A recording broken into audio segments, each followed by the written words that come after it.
pain is the worst. And when it's in the heel or in the arch of the foot, most of the time the diagnosis is plantar fasciitis.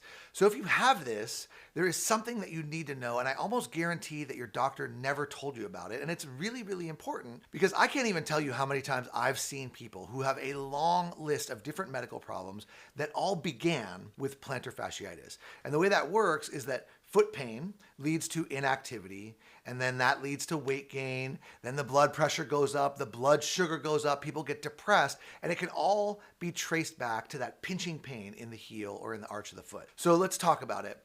Despite its name ending in itis, plantar fasciitis is not an inflammatory disorder, and that's why all the mainstream medical options, the over-the-counter, the prescription anti-inflammatory drugs, the steroid injections, these things rarely give people lasting relief. So let's talk about what you can do. So first of all, myofascial release. That's deep trigger point work, breaking up the adhesions in the sole of the foot. You can do this with a rolling pin, a frozen water bottle works great, golf ball. Really get in there and break up those adhesions on the bottom of the foot. Number two, do not get up from a bed or a chair without stretching your foot, pulling your toes towards your shins and then rubbing the arch of the foot just for a few seconds can make a huge difference. And that's so you don't tear and re-injure the area every time you get up. That's what makes this problem so chronic. Number three, stretch the heck out of your calf muscles, both the gastroc and the soleus muscle in the calf and the intrinsic muscles of the foot itself. Number four,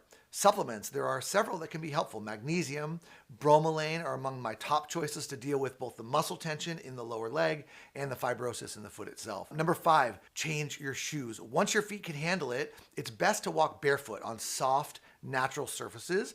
And if you can't handle that, especially if you're on hard, flat ground, wear shoes that are in the shape of a foot. And that means a wider toe box and a low, flat heel with arch support that is appropriate for your foot. If you want more detail on the stretches, the exercises, the supplements, let me know in the comments below. Like and follow. I will keep it coming. I covered all of this in detail in the foot and ankle section of my new book, which I'm super proud of. I'm happy to share more of what's inside that book with you right here. So comment below.